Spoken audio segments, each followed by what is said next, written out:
What's up, y'all? Welcome to the Chris Gunther Show. Thank y'all so much for watching. Be sure that you like and share this video. Hope that y'all had an amazing Thanksgiving. If you ate too much, I'm sorry. Go get you some Pepto-Bismol and air freshener. I think you'll be all right. Basketball season is literally around the corner now at this point. Games getting ready to tip off. What better way than to do my last high school basketball season preview with the head coach of Badger, Coach LaVell Turnage. What's going on with you, brother? How you doing, man? Good to see you, man. Likewise, man. Likewise. How's your Thanksgiving? It was good. I got a good time to just relax, spend time with the family, watch a little football, basketball, just take some time to unwind and not think about, basketball going on around me. So it was a good time. Yeah, how important is it that you find balance? Because, with the season getting ready to tip off, it's really hard to find that balance between trying to be a great coach, but also trying to be a family man. It's not hard. It's just a little tiring at times. But I have to tell myself, I remember the end goal is, I want to be the best coach I can be, one of the better coaches in the area. That's the main goal. And then at the same time, I want to be there for my son. At the end of the day, he's in basketball right now, so I just try to make sure I'm at every practice, at every game, to show that I'm there for him. Anytime, during difficult times, Daddy, hey, he'll talk to you when you got a timeout, you get some time to yourself. So it's not difficult. I take it all in. I learn who I need to be. I learn what kind of dad I need to be. So it's just the little things at the end of the day. How much do you enjoy being a father? Oh, 100%. Like it's I love it to the extreme because most people know that I grew up without my dad. So my main goal is I want to just be there. So by just being there and doing little things for him, as far as reading, working on basketball, as far as just the little things in order for me to be a successful dad in my eyes. So that's the biggest thing to me. Absolutely, man. Like, we actually had a chance to, come in before camera. Well, before, we started filming. And I seen him. I was like, what's up, man? You're getting so big. I'm like, oh, snap. Time go by fast, man. Sure. See my time going by fast. Season is about to start off. How's the team looking so far? We're looking okay. We're a little banged up right now. I got a couple injuries, a couple players that need some time to rest. But outside of that, it's early. It's a long season, early season. So I don't need to be ready to game 1. I need to be ready about game 16.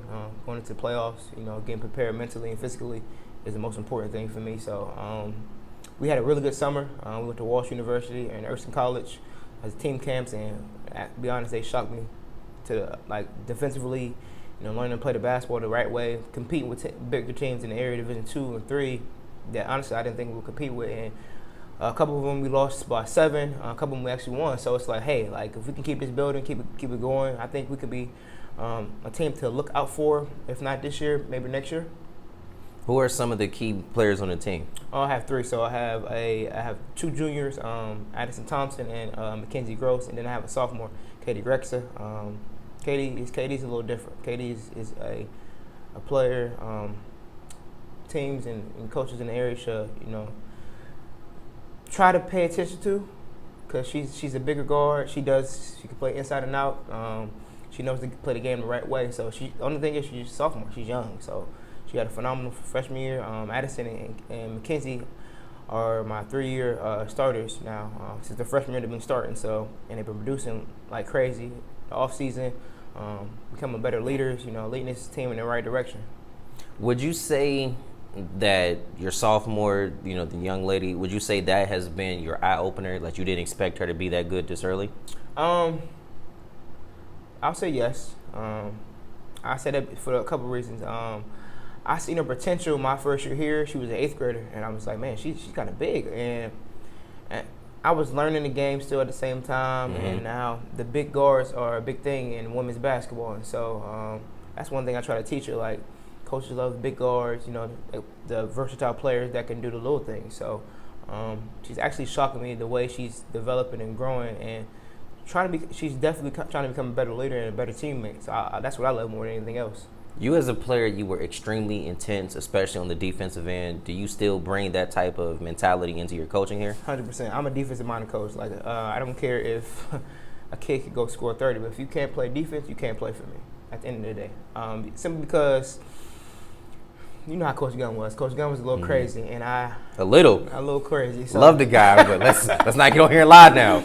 But honestly, defensive schemes that I like to put in, we learned from him, and so I put it into our girls, and so defense is nothing but effort at the end of the day. And so I try to tell the girls, like, as long as you work hard and do the little things, like, that takes care of the rest. Like, I believe the defensive pressure, and tempo that you dictate on offense doesn't allow for them to get comfortable. And so that's why you have to do it for 32-plus minutes. Game go to overtime, just continue bringing that same intensity. And then, I seen my senior year, sophomore year, paid off. We were regional runner-ups. And so I believe that started from the summertime, working on defensive schemes, and you want to be great as a team. So I'm going to hit on that real quick because I remember we had a very disappointing your junior year. My freshman was very disappointing.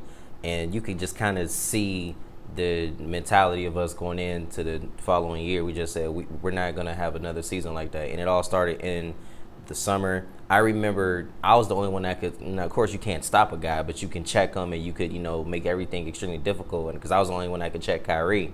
And I remember you and Kyrie used to get on me heavy saying, look, bro, we're going to need you. So you're going to have to continue to elevate it. You're going to have to continue to, bring that in, to bring that type of pressure. Because I remember perfectly there were several games when, Kai not so much would have a bad, shooting night, but he had to focus on offense, and I would get inserted and guard whoever the best player was. Those are the kind of things, you see those things in the summer. What were some of the things that you saw this past summer that really made you look forward to this season? Team chemistry was the biggest thing.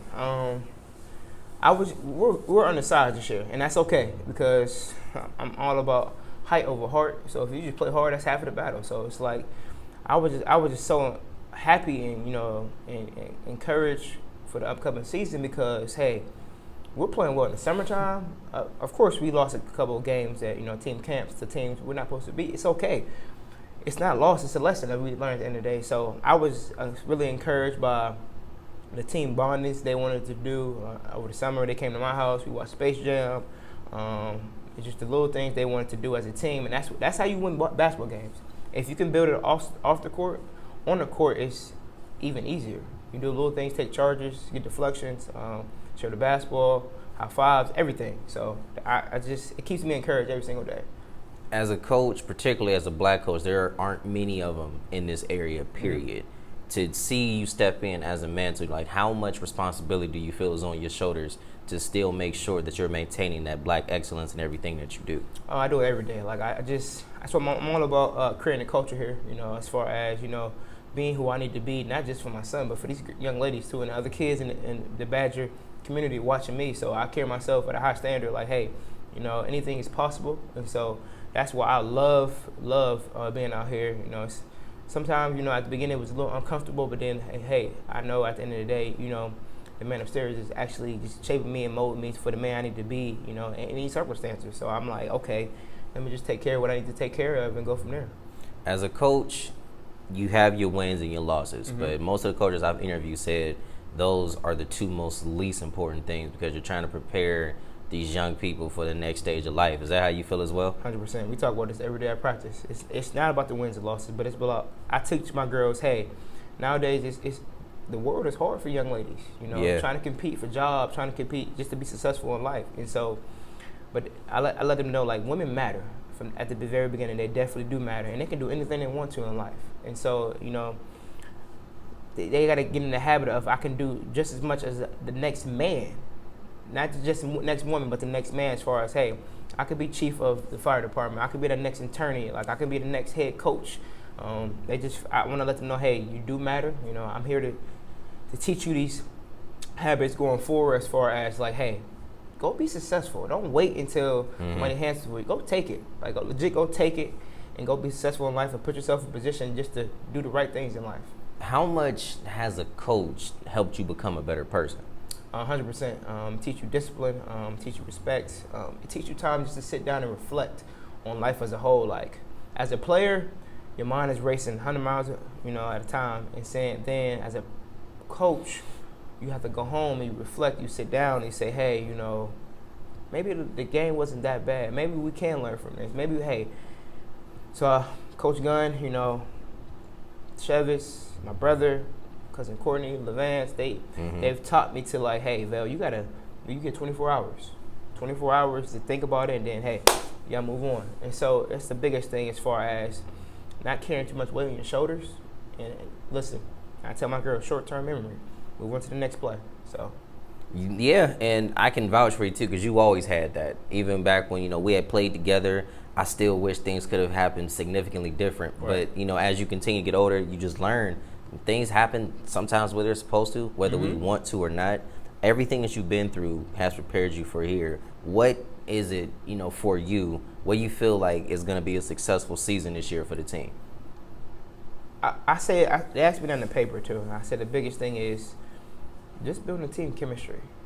I think with our team, with just building a team chemistry is half of the battle, because we have the intensity, we have the skill set, we have the mindset, but it comes down to a decision. You have to decide, like legit decide, hey, do we want to do this or don't we want to do it? And it kind of gives me my junior year vibes a little bit, and then sometimes it gives me my senior year vibes. And so it's like, all it was a decision in the summertime to say, hey, we're tired of losing. Because I tell the girls at the end of the day, I said, winners win and losers lose. Nothing else in between there. And so, and being consistent is the biggest thing. So I stay encouraged because I know who I am at the end of the day.